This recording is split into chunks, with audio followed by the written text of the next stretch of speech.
de Minas Gerais sobre o aumento do ICMS sobre alguns itens no estado de Minas Gerais. E o governo tinha 36 votos contra 28 votos da oposição, 36 a 28.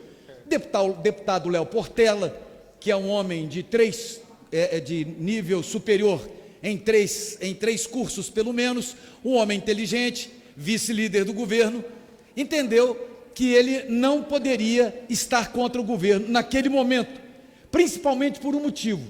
Ele se assentou tanto com a oposição, com 28 deputados, quanto com a situação, porque se ele votasse contra o governo, seria 29 a 35 contra o governo estadual, não resolveria, e ele conseguiu, não por negociação, mas por um acordo político, por unanimidade, com a Assembleia Legislativa do Estado de Minas Gerais, toda a oposição e toda a situação, ele conseguiu a liberação do ICMS para todas as religiões, quantos templos mormons, católicos, mesquitas, quantas sinagogas, quantos templos evangélicos, quantas religiões afrodescendentes, ele conseguiu, tanto com a situação quanto com a oposição, a liberação de todas as religiões, ainda mais, conseguiu a liberação do ICMS de todas as APAES, ainda mais, imagine o trabalho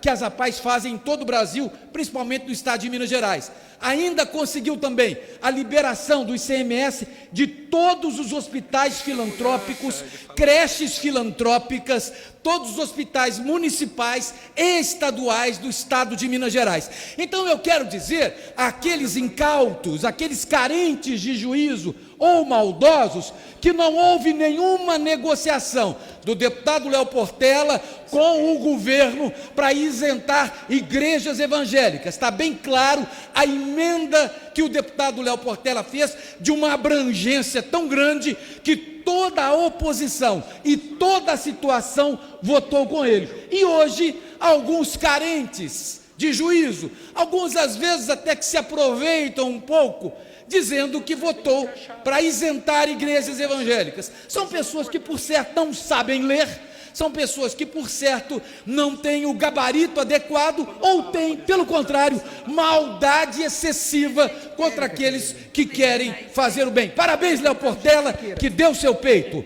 Parabéns, Léo Portela, que não teve medo de colocar sua cabeça na forca em favor das comunidades terapêuticas, livrando ainda 480 recuperandos, dependentes químicos que seriam demitidos das comunidades terapêuticas. Parabéns à Assembleia Legislativa de Minas Gerais, que por unanimidade aprovou a emenda do deputado Léo Portela. Era o que eu tinha a dizer. Muito obrigado, senhor presidente Gilberto Nascimento. Bom, então vamos agora, antes o delegado, Padre João Capitão Augusto já havia falado, Pedro Uquizai de Santa Catarina, deputado Pedro. Vamos então a Sergipe com o deputado João Daniel.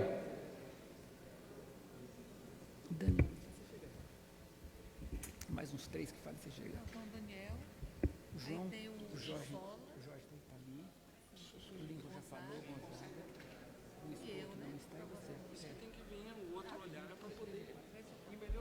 Senhor presidente, senhores deputados, eu gostaria de registrar que tivemos a oportunidade, na última sexta-feira, de participar de um ato muito importante para a cidade de Itabaiana, em Sergipe. Nossa querida cidade de Itabaiana, que tem hoje um dos grandes secretários do governo do Estado, nosso amigo, também do nosso partido, Olivier Chaga, que coordena a Secretaria de Meio Ambiente. Tivemos a oportunidade, junto com o governador em exercício, Belivaldo Chagas, demais secretários, presidente da Assembleia Legislativa, Luciano Bispo, a deputada estadual Ana Lúcia e a população daquela cidade, de participar da ordem de serviço para uma das obras mais importantes para Itabaiana, de um dos grandes programas do governo de Sergipe, em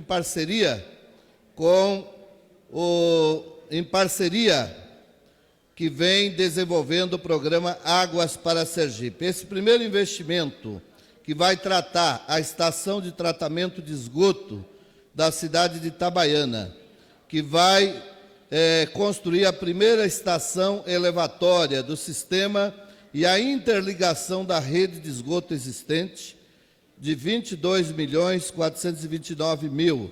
Esta é a primeira etapa de um grande projeto para resolver os problemas na área de saneamento daquele município.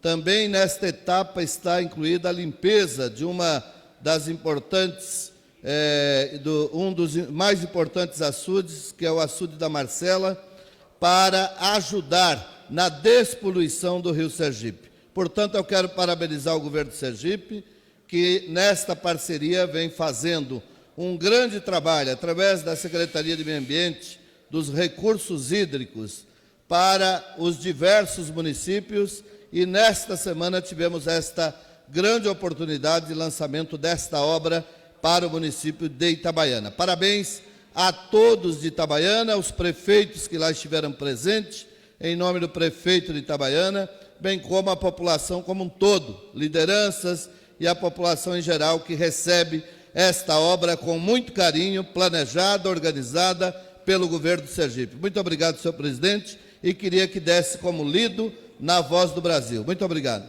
Deputado João Daniel, o pedido de Vossa Excelência está atendido. Daremos toda a publicidade nos órgãos de comunicação da Casa, inclusive na Hora do Brasil. Vamos então a Pernambuco com o deputado Daniel Coelho. Não estando ainda em plenário, vamos à Bahia com o deputado Jorge Sola.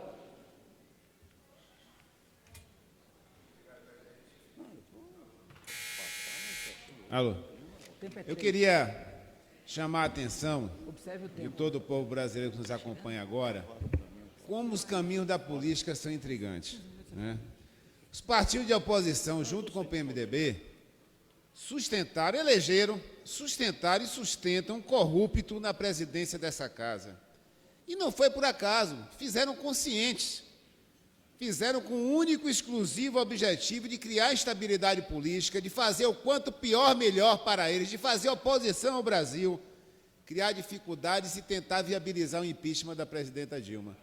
E já sabiam, em 2006 a Polícia Federal foi tentar com o Supremo autorização para investigar esses remessas para o exterior de recursos da corrupção de Eduardo Cunha.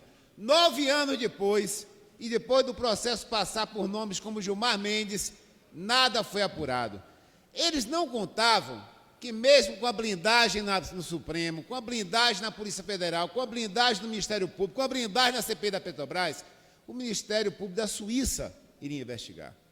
E graças ao Ministério Público da Suíça, nós sabemos hoje, deputada Érica, que não é 100 mil, 200 mil dólares, não, são milhões de dólares em contas bancárias, e a madame gastou demais também.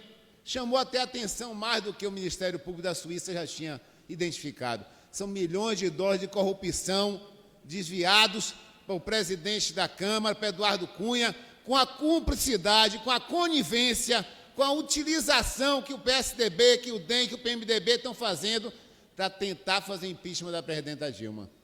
E olha que interessante, a presidenta Dilma, que tem meses que os senhores fuçam tudo, que a Polícia Federal, o Ministério Público, CPI, tentam de todas as formas achar uma razão para o impeachment da presidente. Até agora acharam o quê?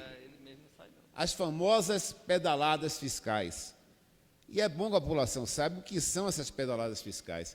Isso é a maior operação armada no Tribunal de Contas, que vai entrar para a história como um escândalo de articulação da política com a mídia, com um tribunal que deveria ser técnico, que inventa que as contas da Caixa Econômica e do Banco do Brasil não podem ficar um dia sequer negativas, porque o governo tem que estar sempre depositando recursos antes de serem feitos os pagamentos. Isso nunca existiu. Todos os governos, de todas as esferas de governo, trabalham as contas bancárias dos repasses dos seus compromissos com altos e baixos no fluxo financeiro. Isso é uma grande piada de mau gosto que estão fazendo. Tentar caçar a presidenta Dilma porque aumentou os pagamentos do Bolsa Família, porque aumentou os pagamentos... Presidente, porque aumentou as políticas sociais. Aí vão dizer, mas no governo Fernando Henrique Cardoso, isso acontecia, mas acontecia pouco. Acontecia pouco porque não gastavam no social, porque não gastavam em repasse financeiro, porque faziam pouco. Este governo acontece um fluxo financeiro mais veloz, mais rápido, porque faz mais. E aí, interessante, eu quero ver a cara de pau dos líderes da oposição de chegar nessa tribuna e dizer que não vão caçar Eduardo Cunha, que roubou, que está com dinheiro na conta na Suíça, e vão querer caçar presidente porque pagou os compromissos com a população, com o Bolsa Família, com a população mais pobre. Desviar dinheiro para a Suíça para pagar as contas da esposa de Eduardo Cunha, pode. Isso não é crime. Agora, pagar o Bolsa Família é motivo de impeachment? Me poupe, senhores. Isso é muito mau caratismo. Nós não podemos permitir mais isso nessa casa. A população brasileira tem que saber que o presidente Dilma, por mais investigaram, não encontraram um centavo de corrupção. Da Bahia, agora vamos a São Paulo com o deputado Marco Feliciano. De São Paulo vamos a Pernambuco com o deputado Gonzaga Patriota. Senhor presidente. Que já está à tribuna, porém antes uma rápida passagem por São Paulo para ouvirmos o deputado Arnaldo Faria de Sá. E o Gonzaga vou deixar falar por causa da mãe dele. Sem dúvida nenhuma, a gente tem um carinho especial por aposentados e pensionistas e lamentar que, segundo informações do presidente do Congresso, senador Renan Calheiros, a votação de vetos vai ficar só para novembro. Eu não entendo.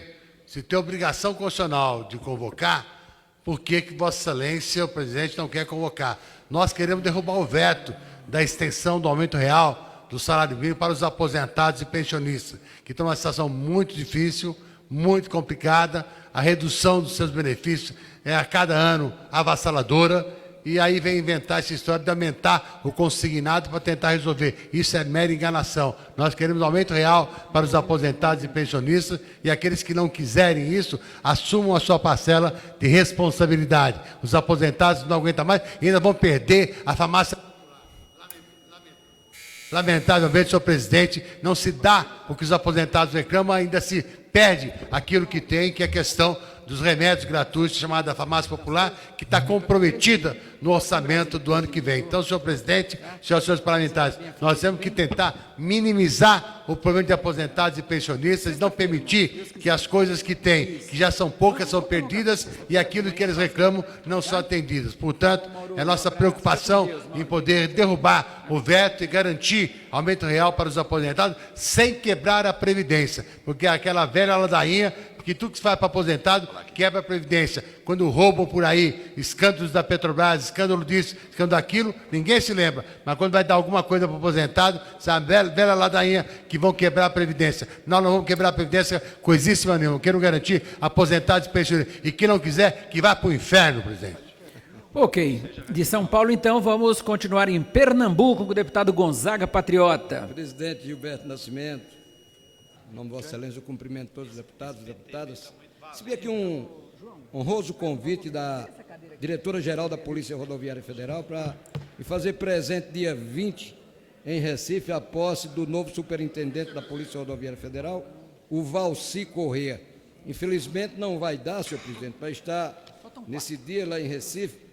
Pernambuco, que tem 2.500 quilômetros de rodovias em 9 rodovias federais. Há 20 anos, presidente, tinha um terço dos veículos que tem hoje, 14 postos da Polícia Rodoviária Federal, dos quais já fecharam 6, inclusive em Petrolina, um município com mais de 300 mil habitantes, Salgueiro, a minha cidade. Esse de Salgueiro está sendo reaberto agora no final do ano, porque coloquei uma emenda de R$200 mil e agora nem a diretora sabe, coloquei outra de 300 para a gente fazer um belo posto na cidade de Salgueiro, no local onde era esse outro posto.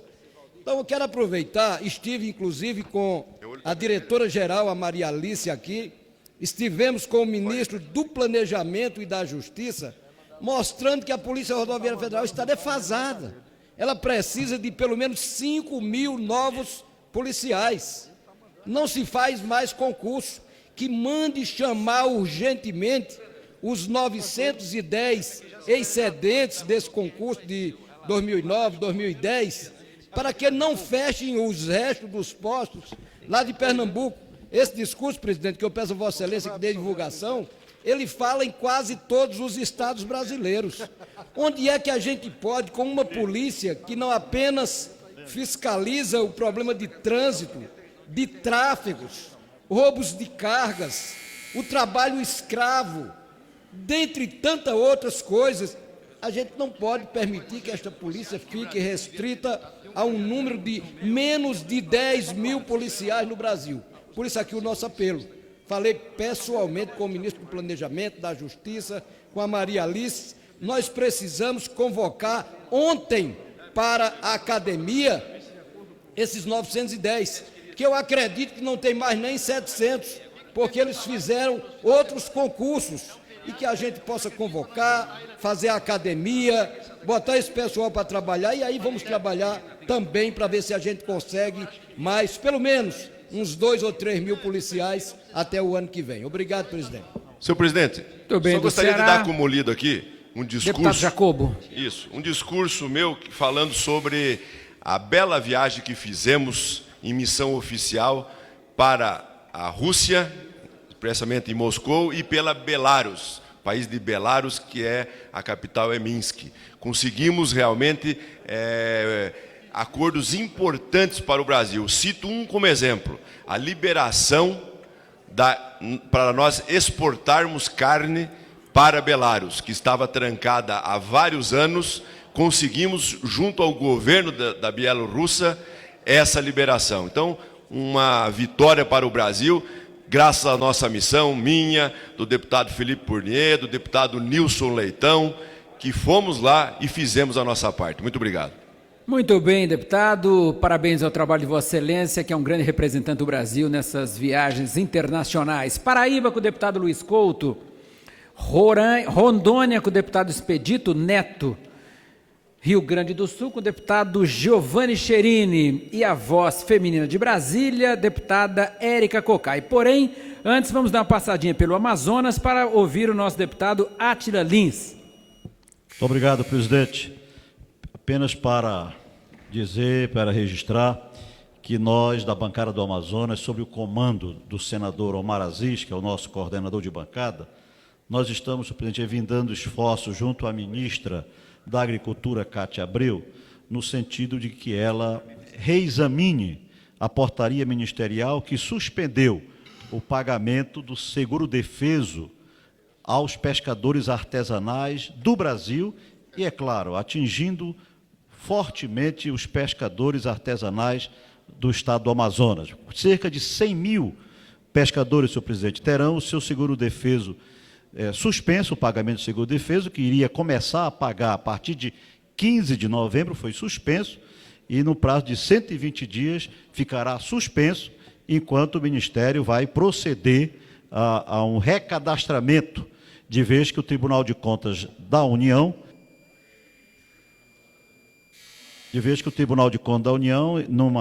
no exame dessa questão, descobriu alguns excessos, algumas fraudes nesse recadastramento, e a ministra resolveu, então, tomar essa atitude. Eu queria fazer um apelo para que, mesmo a despeito de que ela deva fazer esse recadastramento para apurar esses desvios, essas fraudes que eventualmente tenham acontecido no Brasil inteiro, mas que não prejudicasse o pagamento desses pescadores que agora, no seguro-defeso, proibidos de atuar na pesca, eles ficarão impossibilitados, portanto, e sem esse seguro vão, com certeza, passar muitas dificuldades financeiras. Daí, nós estamos todos da bancada do Amazonas, com o senador Omar Aziz, envolvidos nesse processo para tentar ver se a ministra suspende essa portaria que proíbe o pagamento do seguro-defeso para os pescadores artesanais do Brasil e do Amazonas em particular. Muito obrigado, presidente.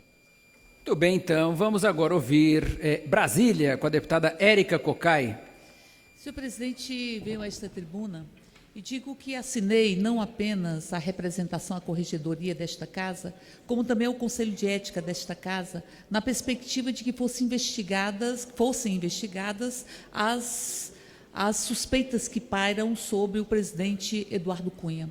E digo isso porque, não apenas porque o presidente deveria de pronto renunciar, penso eu, de pronto renunciar, não apenas para se dedicar à sua própria defesa, tarefa árdua após a ação do Ministério Público da Suíça e após todo o processo que indica muita fundamentação em todas essas denúncias. Nós estamos falando de um presidente que, ao que tudo indica, e por documento extremamente robusto do Ministério Público da Suíça e do Ministério Público aqui do Brasil, indicam que tem contas na Suíça, conta largamente utilizada pela sua esposa,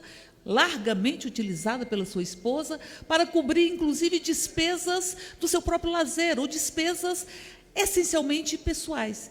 Mas não apenas porque o presidente deveria se dedicar à sua defesa, tarefa árdua, frente a todos os instrumentos comprobatórios que fazem parte do processo, que indicam que o presidente desta casa tinha recursos adquiridos de forma ilícita em contas na Suíça, contas, aliás, que ele negou a sua própria existência.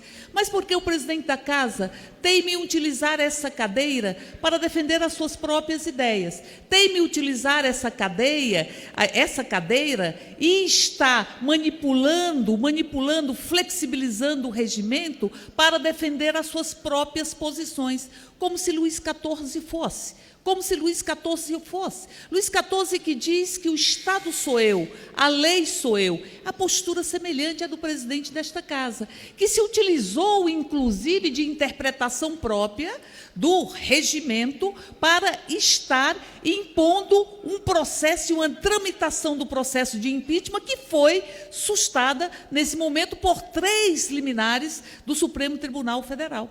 Presidente que, não uma única vez, decidiu rever uma discussão pisoteando o regimento e pisoteando a Constituição, porque a posição e a decisão tomada por esta casa não estava de acordo com a sua própria concepção ou com as suas próprias opiniões. Portanto, um presidente que tem este tipo de postura, que acha que esse poder lhe pertence, não pode, com todas estas denúncias, estar nesta cadeira, porque seguramente a utilizará em sua própria defesa, como tem feito com relação às suas opiniões e às suas convicções. Por isso, esta casa não pode passar por o constrangimento de ter um presidente que nitidamente mentiu, faltou com a verdade para este parlamento, ferindo de forma muito clara o próprio decoro, e que se utilizou de recursos ilícitos em contas na Suíça para poder se locupletar com recursos que não lhe pertencem.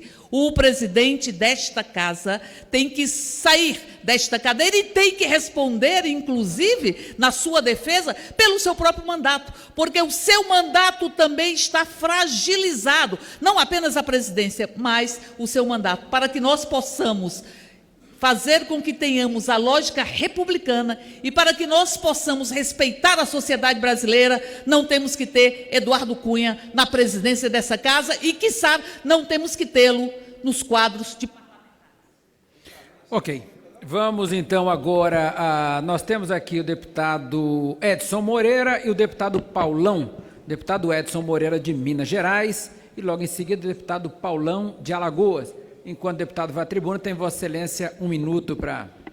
Senhor presidente, eu gostaria de aproveitar essa oportunidade para convidar todos os pessoenses e paraibanos. Na próxima segunda-feira, dia 19 de outubro, a Comissão de Seguridade Social desta casa irá a João Pessoa para debater a saúde da capital paraibana. Nós temos lá, em João Pessoa, uma das piores saúdes do Brasil. A falta de médicos e de medicamentos chega a mais de 60% das unidades de saúde. Nós tivemos o principal hospital da cidade, o Trauminha, sendo manchete negativa do principal jornal do Brasil, porque esgoto saía de um centro cirúrgico no meio de uma cirurgia. Então eu quero agradecer aos membros da Comissão de Seguridade Social, ao presidente Antônio Brito, a Assembleia Legislativa da Paraíba, a Câmara Municipal de Vereadores em João Pessoa, porque nós iremos montar um grande evento para tentar solucionar os problemas da saúde da capital, e eu tenho certeza que João Pessoa e o povo pessoense irá comparecer a este evento. Ok, muito obrigado, deputado Wilson Filho. Já com o deputado Edson Moreira na tribuna, essa presidência gostaria de pedir um minuto a Vossa Excelência para fazer aqui, anunciar a presença em plenário de uma grande liderança do nosso estado de São Paulo, que é o deputado, jovem deputado Cauê Macris, da cidade americana e de todo o estado de São Paulo. O deputado Cauê Macris é líder do governo Alckmin na Assembleia Legislativa do Estado e filho do nosso grande líder nessa casa, deputado Vanderlei Macris. Cauê, sinta-se à vontade nessa casa, essa casa é será a sua casa num futuro muito próximo, não é? Então, sinta-se à vontade e leve o nosso abraço a todos os deputados da Assembleia Legislativa do Estado de São Paulo. Muito obrigado e fica aí a nossa salva de palmas. Vamos então a Minas Gerais com o deputado Edson Moreira. Senhor presidente, senhores e senhores deputados, eu não tenho procuração para defender ninguém aqui, senhor presidente, mas eu tenho que ser escravo da Constituição. E a Constituição diz o seguinte, que ninguém poderá ser considerado culpado até que se transite em julgado o devido processo legal e que seja feito o devido processo legal e, ao final, com a sentença, assim, transitada em julgado, aí sim, culpar alguém. O que os jornais, até agora eu não vi nenhuma prova na minha mão escrita, ou que prove o que o pessoal e o que os jornais estão falando. Então, senhor presidente, eu sou mais cauteloso e prefiro ser escravo da Constituição. Se para um é de um jeito e para outro é de outro, aí não dá, né, senhor presidente? Para eles, está tudo errado. É golpe. Para os outros, o cara já é culpado, tem que sair. Aí não, senhor presidente, aí não. Vamos seguir o que diz a Constituição, devido ao processo legal. E outra, senhor presidente, o assunto que me traz aqui à tribuna não é esse. Eu só fiz só esse prólogo, só para dizer que se deve seguir a Constituição. O meu negócio é o ciclo completo. O ciclo completo, sem a desmilitarização das polícias, sem a unificação, não dá certo, senhor presidente. O pessoal quer tirar o tatu da toca sem pôr a mão no buraco. Não tem jeito, não, fica muito fácil. Temos que seguir, senhor presidente, a legislação da seguinte forma, senhor presidente Haddad, que muito nos orgulha aí. Vamos trabalhar pela população, unificando as polícias. Esse discurso de que a distância, a demora, quem demora são eles a chegar no local. Aí fica amarrando a ocorrência e diz que demora. Cadê a engenheiro do Rio de Janeiro? Por que não entregaram até hoje na delegacia o Amarildo? Por que coloca arma na mão dos outros? Já pensou, esse pessoal com o ciclo completo, o que eles vão fazer? Pelo amor de Deus, senhor presidente, vamos trabalhar pela população. Vamos unificar as polícias como foi feito com a Guarda Civil e com a Força Pública nos idos de 1969. Dar um tempo para adaptação, um único órgão de formação, uma única academia para formar e em prol da população. Esse papo furado, que essa é melhor que a outra, não tem essa não. A população é que tem que ser servida, a população é que paga imposto. E nós temos que trabalhar pela população, senhor presidente. É isso que vos digo. Unificação já com o ciclo completo. Senhor presidente. Questão de ordem. Senhor presidente, dizer aqui, registrar o seguinte: os bancos são as instituições que mais têm lucro nesse país, né? Tanto os bancos particulares, privados, como os bancos públicos. A Caixa Econômica, o Banco do Brasil, o Banco do Nordeste. Portanto, senhor presidente, eu sou do caminho que é o seguinte, eu tenho a opinião que esses lucros do Banco do Brasil, da Caixa Econômica, do Banco do Nordeste, deve sim, sabe, ser investido nas políticas sociais.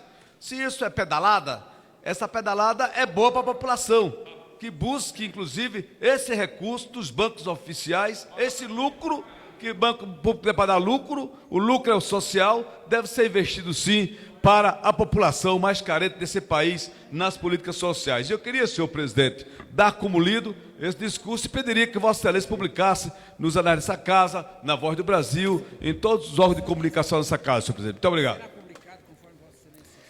Será publicado conforme Vossa Excelência solicitou. O próximo orador é o deputado Paulão.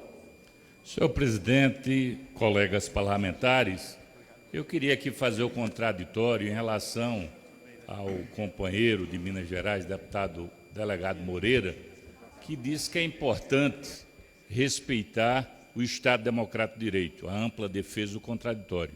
Agora, isso só vale para o presidente da Casa? Não vale para o presidente da República? Porque, em relação às contas do TSE, não tem nada até agora que macule a presidente da República. Em relação às pedaladas, como disse o deputado Caetano, colega de partido, na realidade essa prática sempre existiu. E a última vez que o Tribunal de Contas da União indeferiu as contas, por coincidência, foi durante o governo Getúlio Vargas, que teve um papel fundamental para a consolidação do trabalhismo no Brasil. Nenhum outro presidente conseguiu isso. Agora ele aprofundou o debate, o deputado Caetano. Por que as pedaladas? As pedaladas foram feitas para complementar a área social. Então é crime alocar recursos para o Bolsa Família, por Minha Casa Minha Vida, por Pronatec, quando você tem um encontro de contas e tudo é Tesouro Nacional. Essa é a discussão de fundo. No entanto, veja como se comporta a oposição, cabisbaixa, calada, ausente do plenário, quando a discussão é a presidência dessa casa. E aí não é questão de fazer o diletantismo, não. Já foi rastreado mais de 5 milhões de dólares na conta do presidente desta casa. E quem está dizendo não é partido do governo ou da oposição, quem está dizendo é a Procuradoria-Geral da República. Eu pergunto, qual será o comportamento do PSDB? Qual será o comportamento democrata? Cabisbaixo? Não é? Com a síndrome de Catenga em cima do muro? Ou terá altivez de solicitar o processo de impedimento para que o presidente da casa, que não tem condições no sentido de gerenciar mais essa casa? Existem provas substanciais. Então eu gostaria de ouvir, eu quero ouvir os democratas, eu quero ouvir o PSDB, que estão calados e não querem fazer a discussão. Faz uma discussão que apresenta o impedimento, mas na calada da noite fica fazendo o acordo subterrâneo, no sentido de tentar colocar em prática o processo da democracia. Tenho certeza absoluta que o povo brasileiro tem sapiência de fazer a separação. E é esse o registro, senhor presidente. Padre João, para concluir, o presidente da casa é um anjo decaído, não tem condições de gerenciar mais essa casa, devido às provas substantivas que ele representa. Então eu queria fazer mais uma vez a provocação.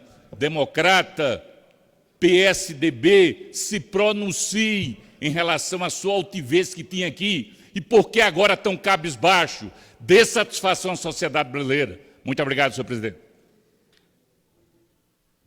Vamos agora ao Rio Grande do Sul, com o deputado Pepe Vargas. Porém, antes, dar uma passadinha aqui no deputado Kleber Verde, de Rondônia. Fazer um breve registro, só para cumprimentá-lo na presença dos trabalhadores na tarde de hoje e, ao mesmo tempo, registrar a preocupação nossa, senhor presidente, com a portaria ministerial que suspende o pagamento do seguro-defeso. Nós sabemos que esse seguro é pago aos pescadores no momento em que é proibido a fazer a pesca, portanto, na período da desova. e há uma expectativa, portanto, de todos aqueles pescadores, legítimos pescadores, quanto a este benefício. Um benefício importante que vai manter, inclusive, a ele e sua família, no tocante à proibição que há no momento de não poder pescar em função da desova, do período da defesa. Portanto, registramos essa preocupação, sabemos que ocorreram alguns excessos no Brasil, mas é necessário que o Ministério, nesse momento, possa avaliar a expectativa que há, portanto, desses pescadores de poder receber este benefício tão importante que eles utilizam, inclusive, para não só para a manutenção de suas famílias, porque não podem trabalhar, mas, ao mesmo tempo, também, senhor presidente, utilizam também parte desse recurso para melhorar a compra dos seus equipamentos de apetrecho de pesca, fortalecendo, portanto, a atividade da pesca no Estado. E aí registro isso, é uma preocupação que trago do Maranhão. Estava na iminência, inclusive, do pagamento desse seguro e, de forma muito agora recente, vem essa portaria, suspendendo, portanto, esse pagamento, o que vai comprometer, certamente, a situação de milhares de que vivem da pesca, que não podem pescar e agora não vão poder receber o seu seguro. Portanto, eu queria fazer esse registro, fazendo coro, inclusive, a outros colegas que me antecederam, para que nós pudéssemos trazer em conjunto essa preocupação ao Ministério da Agricultura, que agora absorveu o Ministério da Pesca, para nós possamos consolidar e tentar resolver, amenizando, portanto, a dificuldade desses legítimos pescadores que merecem receber esse benefício importante que vai garantir o seu sustento e da sua família no momento em que é proibido fazer a pesca em todo o Brasil. Muito obrigado a Vossa Excelência. Muito bem, deputado Kleber Verde, do Maranhão. Do Maranhão, agora vamos ao Rio Grande do Sul, com o deputado Pepe Vargas, depois vamos a Paraíba, com o deputado Wilson Filho, e depois a São Paulo, com o deputado Edinho Araújo. Senhor presidente, senhores deputados, senhoras deputadas, fez-se um debate, a meu ver, completamente fora de propósito, na sua extensão e na sua importância, em torno da decisão do Tribunal de Contas da União na análise das contas do ano de 2014 do governo federal. Em primeiro lugar, é importante dizer que o Tribunal de Contas da União não é um órgão do Poder Legislativo. É um órgão importante, do ponto de vista da fiscalização das contas públicas, mas ele é nada mais, nada menos do que um órgão de assessoramento a este poder, ao Poder Legislativo. Caberá ao Poder Legislativo a decisão final sobre a análise das contas do governo do ano de 2014. A tese jurídica que técnicos do Tribunal de Contas apresentaram, e lamentavelmente o Pleno a acolheu, é uma tese jurídica que não tem a menor sustentação na vida real e prática.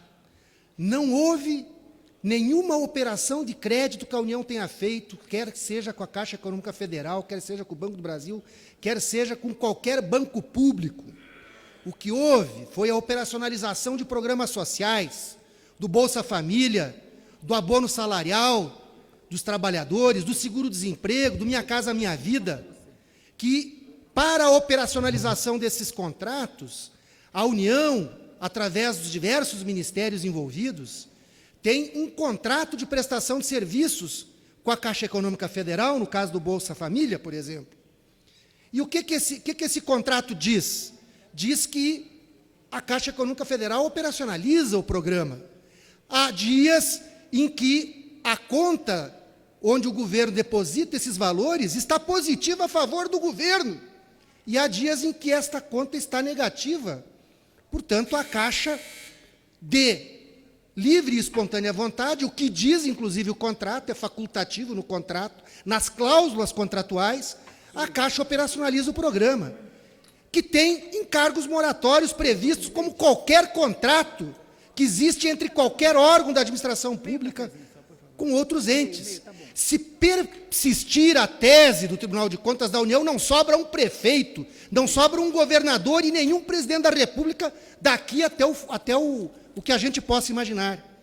Lá mesmo no meu estado do Rio Grande do Sul, o governador tem atrasado parcelas da dívida que ele tem com a União. Na tese do Tribunal de Contas da União, o governador Sartori está fazendo uma operação de crédito com a União, o que é vedado pela Lei de Responsabilidade Fiscal. Mas essa tese não é verdadeira. Portanto, não há que se falar em operação de crédito. Isso é um absurdo, é uma excrescência jurídica. Para operacionalizar programas sociais, o governo tem uma conta de suprimento lá na Caixa Econômica Federal e vai repassando os valores. É tão somente isso que aconteceu. O que a oposição queria? Que o governo não operacionalizasse o Bolsa Família. Aliás, ficaram 10 anos falando contra o Bolsa Família. Ficaram 10 anos falando contra o Bolsa Família. A mim não me estranha que agora a oposição venha querer dizer que a presidente da República cometeu crime de responsabilidade ao pagar o Bolsa Família, ao pagar o Minha Casa Minha Vida, ao pagar o abono salarial do trabalhador, ao pagar o seguro-desemprego do trabalhador que perdeu o seu emprego. É disso que nós estamos falando. Caberá, como dizia aqui, a esta casa fazer o exame final desta matéria, que tem conteúdo político, obviamente, mas tem, acima de tudo, um conteúdo jurídico que precisa ser analisado na Comissão Mista do Orçamento e por esse plenário e pelo Senado da República. Senhor presidente. Para concluir, senhor deputado. Portanto, presidente, esse debate ainda vai vir aqui a este plenário, portanto, não há que se falar em impeachment em torno desta matéria que vai ter que ser decidida pela Casa no que diz respeito à análise das contas da presidência. Muito bem, do Rio Grande do Sul, então, vamos a Paraíba. Enquanto o deputado Wilson Filho vai à tribuna, 1 minuto, deputado Gaguin. Senhor presidente, gostaria aqui de constar com visita ilustre nessa manhã aqui, do meu querido deputado, ex-prefeito da minha querida Araguatins, lá no Bico do Papagaio, e do meu querido deputado Toninho Andrade, ali da minha querida Porto Nacional, irmão do nosso prefeito Otoniel, deputados esses do Tocantins que têm compromisso com o nosso Estado. Estão aqui representando o Estado em melhorias, estiveram aqui hoje na questão das emendas para o Estado, preocupados com o Estado, esses grandes deputados do Tocantins, que vai estar aqui amanhã também, uma delegação de vários deputados, na questão para a liberação das emendas, principalmente, meu querido presidente, para a parte da saúde, que é nosso compromisso, é o compromisso do Estado, é cuidar do nosso povo, principalmente a saúde. Muito obrigado, meu querido presidente. Bem, então vamos ao... Que seja a voz do Brasil. Vou solicitar aos nossos órgãos de comunicação dessa casa que façam toda a divulgação do pronunciamento de Vossa Excelência. Deputado Wilson Filho da Paraíba e logo depois deputado Edinho Araújo. Senhor presidente, colegas parlamentares, eu venho aqui mais uma vez falar sobre o problema da saúde no meu estado, na capital João Pessoa, capital da Paraíba. Nós todos aqui, parlamentares de diversos estados, temos problemas na saúde, isso é bem verdade. Todas as cidades brasileiras sofrem com a falta de investimento maior na saúde. Mas, infelizmente, senhor presidente, eu vejo uma realidade na cidade de João Pessoa, além da realidade que Vossas Excelências veem nas cidades de Vossas Excelências. Nós temos uma falta de planejamento total, senhor presidente. Nós temos, todo mundo reclama que a saúde precisa de mais dinheiro, ministro Edinho. Mas lá em João Pessoa, não apenas reclamamos que falta mais dinheiro, mas infelizmente aquele recurso já garantido, seja pelo Ministério da Saúde, seja por uma lei feita por essa casa, lá em João Pessoa a gestão municipal trata de perder. Nós temos vários recursos sendo devolvidos para o Ministério da Saúde por falta de gestão e por falta de planejamento. Eu não culpo, ministro Edinho, a Secretaria Municipal da Saúde da capital João Pessoa. Na verdade, a culpa é de quem tem responsabilidade por todos os setores de um governo municipal, que é a figura da prefeitura e do prefeito. Então é por isso, senhor presidente, por não admitir mais que o pessoense sofra junto com a má gestão, que nós estamos organizando ao lado de tantas pessoas uma grande audiência pública, um grande debate em João Pessoa na próxima segunda-feira, dia 19 de outubro, sobre a saúde, as denúncias e as possíveis sugestões e resoluções desses problemas. No auditório do Ministério Público, é uma simbologia porque é o mesmo Ministério Público detentor da maioria das denúncias feitas à saúde e sobre a saúde de João Pessoa. Então nós temos que unir forças. Estarão lá a Comissão de Seguridade Social, que representa o debate da saúde nessa casa. A segunda principal comissão mais importante da Câmara dos Deputados. Estará lá a Assembleia Legislativa da Paraíba, a Câmara Municipal de Vereadores, através dos vereadores Raoni Mendes, Renato Martins, Bruno Farias e vários outros. Nós temos um trabalho amplo, convidando, senhor presidente, todos os sindicatos, todas as entidades, todos aqueles que querem ver uma saúde melhor. E principalmente, senhor presidente, nós estamos aqui convidando o povo de João Pessoa, o paraibano, o pessoense que quer ver uma saúde melhor, que quer ver o seu filho não mais precisar esperar, e peço apenas mais um minuto, senhor presidente. Eu quero convidar aqui aqueles senhores, aqueles pais e mães de família que passam 1 mês, 2 meses, 3 meses, 1 ano esperando uma consulta, esperando uma cirurgia na tão chamada fila do osso, que é como se chama a fila num dos principais hospitais da cidade, do estado, que é o Trauminha, que infelizmente ganhou a manchete negativa das últimas semanas, recebendo uma denúncia gravíssima. O esgoto saindo dos ralos no meio de uma cirurgia no centro cirúrgico. Isso é o ponto, isso é uma exclamação, isso é um momento de nós termos que virar a página. Então eu peço, senhor presidente, que a minha fala seja registrada nos meios de comunicação dessa casa, na Voz do Brasil, mas mais uma vez, eu convido a todos os pessoenses, a todos aqueles que pensam e sonham numa capital melhor, numa cidade melhor, que estejam segunda-feira, dia 19 de outubro, às 2 horas da tarde, no auditório do Ministério Público.